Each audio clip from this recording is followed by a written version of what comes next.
بسم الله الرحمن الرحيم. الحمد لله رب العالمين والصلاة والسلام على رسوله محمد وعلى آله وأصحابه أجمعين، أما بعد.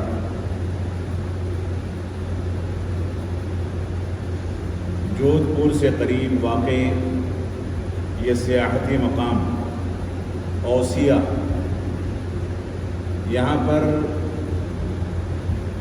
سب سے زیادہ مسرت اور سب سے زیادہ خوشی جو چیز دیکھ کر کے ہو رہی ہے وہ یہ ہے کہ اس چھوٹے سے علاقے میں توحید اور سنت رسول کے نام لیوا اور اپنی جماعت کے بعض احباب و افراد موجود ہیں. یہ اللہ رب العالمین کا سب سے بڑا فضل و کرم اور سب سے بڑا انعام ہے کہ اللہ رب العالمین نے ہم کو یہ شعور عطا فرمایا ہے کہ ہم صرف اسی کے آگے جھکیں، اسی کے آگے سجدہ اور رکوع کریں، دعائیں کریں تو صرف رب کائنات سے کریں، اگر مشکل کشا سمجھیں تو اللہ رب العالمین کو سمجھیں. یہ اللہ رب العالمین کا سب سے بڑا انعام ہے جو اس نے ہم پر اور ہماری جماعت پر فرمایا، اور اللہ رب العالمین کے فضل و کرم سے ہم اس جماعت کی جانب منسوب ہیں اور اس جماعت کے فرد ہیں. ہم کو اللہ رب العالمین سے اس بات کی توفیق بھی طلب کرنی چاہیے کہ اللہ رب العالمین ہم کو اس اصول پر، اس منہج پر قائم و دائم رکھے اور ہمیشہ اس منہج کے تقاضوں کے مطابق چلنے کی توفیق عطا فرمائے. میں جب مسجد میں داخل ہوا تو مجھ کو بے حد مسرت ہوئی، لیکن میری عادت ہے اور وہ عادت میرا فریضہ بھی ہے، اور یہ عادت میری اسلامی اور منہجی ذمہ داری بھی ہے، اور یہ عادت جماعت اہل حدیث کا ایک بڑا ادارہ جس کی میں نگرانی کرتا ہوں، اس کے نگراں کی حیثیت سے، جماعت کے ایک عالم دین ہونے کی حیثیت سے بھی میری ذمہ داری ہے کہ میں جہاں جاؤں وہاں لوگوں سے اصولی اور منہجی باتیں کروں. یہ اللہ رب العالمین کا فضل و کرم ہے، جیسا کہ میں نے ذکر کیا کہ اس نے ہم کو قرآن و سنت کا حامل بنایا، صحابہ اکرام کے منہج کو سمجھنے والے علماء اکرام ہم کو عطا فرمائے، اور اس بات کی توفیق عطا فرمائی کہ ہم اللہ رب العالمین کو اپنی مسجدوں سے یاد کریں، صرف اسی کے آگے جھکیں، صرف اسی کے آگے سجدہ کریں، صرف اسی کو پکاریں، صرف اسی سے دعائیں کریں اور اسی سے امید رکھیں، اسی کا خوف رکھیں. یہ ہمارے دین کی، ہمارے منہج کی بنیاد ہے. لیکن یہاں پر راجستھان کے مختلف علاقوں میں اس بات کا مشاہدہ میں کثرت کے ساتھ کرتا رہا ہوں، سیمینار اور کانفرنسوں میں بھی، مسجدوں میں بھی، کہ عام طور سے ہماری مسجدوں کے مظاہر جو ہیں وہ عقیدے اور منہج کے خلاف ہوا کرتے ہیں. میں مسجد میں داخل ہوا تو ہمارے محراب میں رسول اکرم صلی اللہ علیہ وسلم کی مقدس مسجد کا گنبد خضرا اور ساتھ میں خانہ کعبہ کی تصویر، اس پر قرآن مجید کی چند آیتوں کا لکھا ہونا، یہ مجھ کو یہاں بھی نظر آیا. اور جب اب پلٹ کر کے بیٹھ رہا ہوں تو دروازے کے شیشوں پر بھی ایک جانب گنبد خضرا اور ایک جانب خانہ کعبہ کی تصویر موجود ہے. یہ کیا ہے؟ میں اس کے بارے میں صراحت کرنا چاہتا ہوں. میں یہ نہیں کہنا چاہتا کہ آپ نے غلطی کی ہے، بہت ممکن ہے کہ آپ کو اس کا علم نہ ہو. یہ تصور جو ہے یہ راجستھان میں کیونکہ قبر پرستی کا غلبہ ہے، اس وجہ سے مسلمان اس بات کو نہیں سمجھ پاتا کہ اس کے اندر کیا خرابی ہے. پہلی بنیادی چیز تو یہ ہے کہ کسی بھی قبر کے اوپر کوئی تعمیر کرنا جائز نہیں ہے. رسول اکرم صلی اللہ علیہ وسلم کی مقدس قبر ہو یا ایک عام آدمی کی قبر ہو، کسی بھی قبر پر رسول اکرم صلی اللہ علیہ وسلم نے تعمیر کرنے سے منع فرمایا، قبروں کو پکا بنانے سے منع فرمایا، قبروں کے ایک بالش سے زیادہ اونچا کرنے سے منع فرمایا، قبروں پر چونا گچ کرنے سے منع فرمایا، قبروں پر جا کر کے چراغاں کرنے یا روشنی کرنے سے منع فرمایا، قبروں پر تلاوت کرنے سے منع فرمایا. اور یہاں پر جو عکاسی ہے وہ رسول اکرم صلی اللہ علیہ وسلم کی قبر مبارک کے اوپر واقع گنبد خضرا کی ایک علامت ہے. جس کو مسلمانوں کی ایک بڑی تعداد ایک مقدس گنبد کی حیثیت سے دیکھ کر کے اپنے گھروں میں یا اپنی مسجدوں میں آویزہ کرتی ہے، جبکہ حقیقت یہ ہے کہ قبروں کے اوپر گنبد کی تعمیر حرام ہے۔ رسول اکرم صلی اللہ علیہ وسلم نے خود اس سے منع فرمایا۔ اللہ کے نبی صلی اللہ علیہ وسلم کی آخری وصیتوں میں سے ایک وصیت تھی، لعنت اللہ علی الیہود والنصارى اتخذوا قبور انبیائہم مساجد، کہ اللہ رب العالمین کی لعنت ہو یہودیوں پر، نصرانیوں پر، کہ انہوں نے اپنے انبیاء کی قبروں کو سجدہ گاہ بنا لیا۔ یہ اسی عقیدے سے ماخوذ تصویر ہے جس عقیدے کے حامل افراد قبروں کے اوپر تعمیر کے جواز کے قائل ہیں یا گنبد خضرا کو خانہ کعبہ کا مقام دیتے ہیں۔ عام طور سے دیکھا یہ جاتا ہے کہ خانہ کعبہ اور گنبد خضرا دونوں ایک مقام پر تصویر رکھ کر کے اس کو آویزہ کیا جاتا ہے۔ یہ اللہ رب العالمین کا نام ایک جانب اور اسی مقام پر دوسری جانب محمد الرسول اللہ نام لکھ کر کے اللہ اور اس کے رسول کے نام کو یکساں مقام دینے کی کوشش کی جاتی ہے، جبکہ یہ ہمارے عقیدے کے صریح خلاف ہے۔ اللہ رب العالمین کا ایک مقام ہے، رسول اکرم صلی اللہ علیہ وسلم کا بھی مقام ہے، لیکن دونوں مقام یکساں نہیں ہو سکتے۔ ہم اس عقیدے کے حامل نہیں ہے جس عقیدے کے حاملین نے کہا تھا وہی جو مستوی عرش تھا خدا ہو کر اتر پڑا ہے مدینہ میں مصطفیٰ ہو کر۔ یہ عقیدہ ہمارا نہیں ہے، یہ وحدت الوجود کا عقیدہ، وحدت الشہود کا عقیدہ، یہ انبیاء کو خدا کر کے دکھانے کا عقیدہ، یہ عقیدہ اسلامی عقیدہ نہیں ہے، یہ قبر پرستوں کا عقیدہ ہے، رافضہ کا عقیدہ ہے، اسلام دشمنوں کا عقیدہ ہے، اسلامی عقائد کی مخالفت کرنے والوں کا عقیدہ ہے۔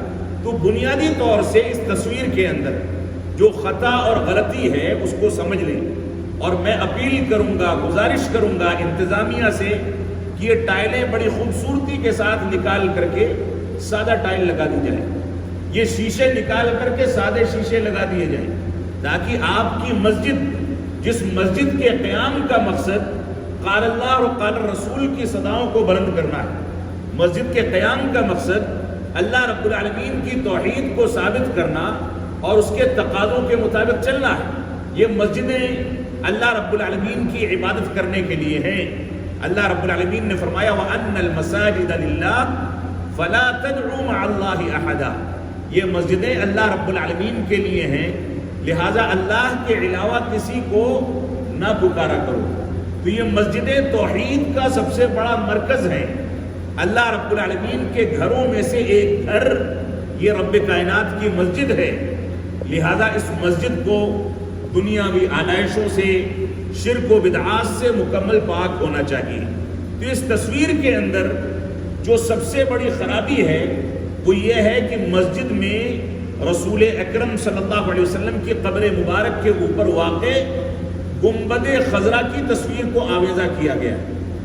گنبد خضرا یا کسی بھی رنگ کا گنبد ہو یا کیسی بھی تعمیر ہو، یہ قبروں پر کرنا حرام ہے۔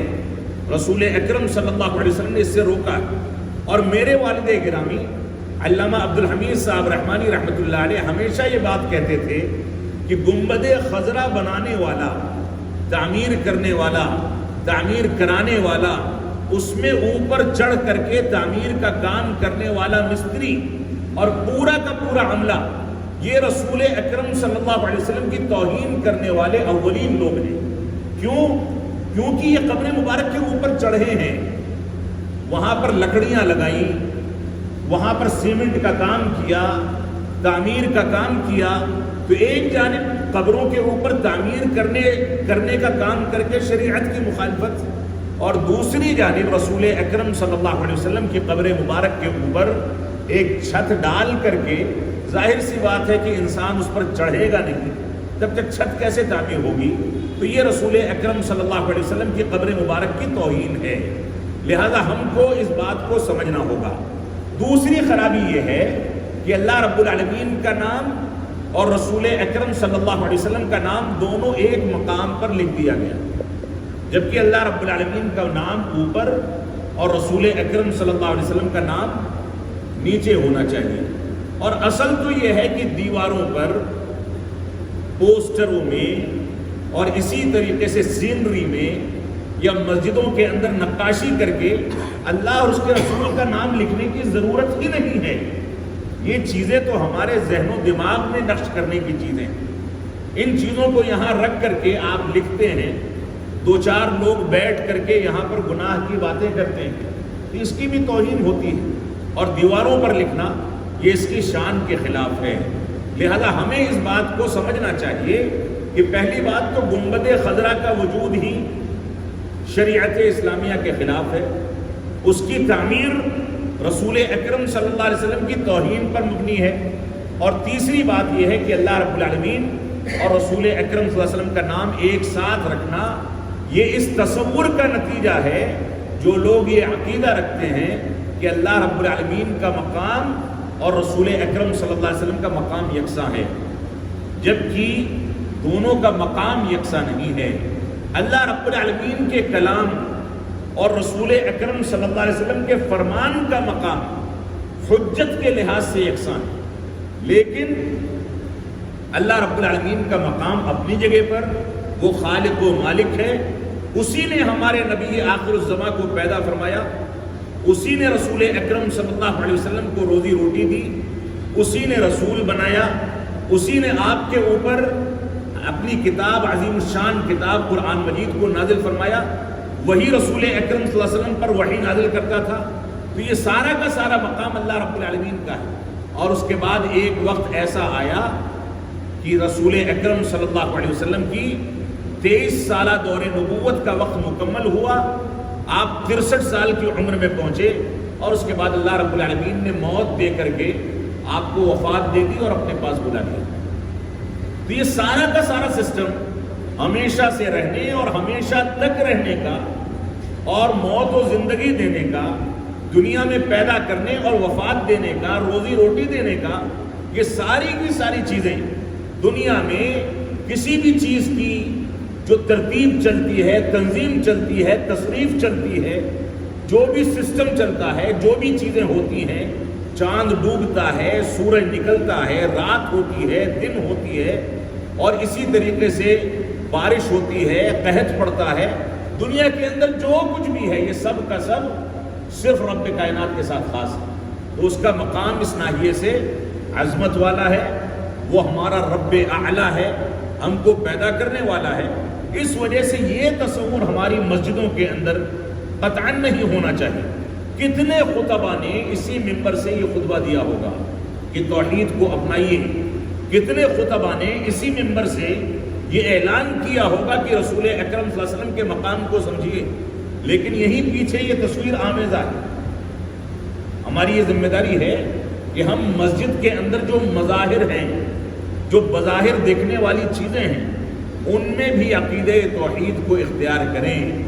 ان کے اندر بھی منہج کے مظاہر ہوں، ان کے اندر بھی منہج کی پیروی ہو، منہج کی پختگی ہو، ان کے اندر بھی قرآن و سنت کے عقیدے کو اختیار کرنے کا مکمل تصور اور مکمل روحانیت پائی جائے. یہ ہماری ذمہ داری ہے.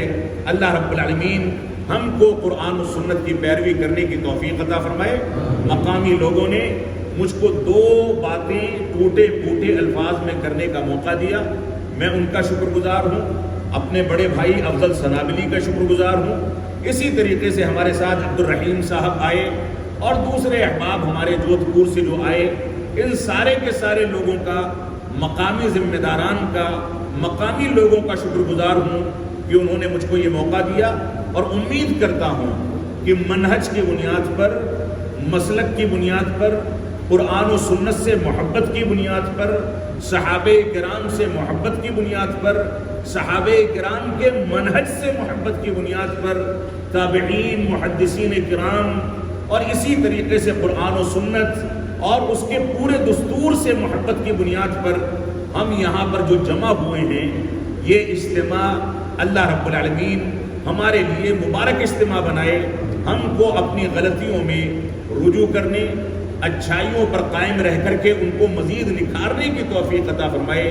اللہ رب العالمین ہم کو توفیق عطا فرمائے کہ ہم جیسے یہاں اس مسجد میں جمع ہوئے، اس مجلس کو رب کائنات اس مجلس کے طور پر قبول فرمائے جس کے بارے میں رسول اکرم صلی اللہ علیہ وسلم نے ارشاد فرمایا، جب بھی لوگ اللہ رب العالمین کا ذکر و اذکار کرنے کے لیے جمع ہوتے ہیں تو فرشتے ان کو ڈھانپ لیتے ہیں اور اللہ کی رحمتیں ان مجلسوں پر نازل ہوتی ہیں۔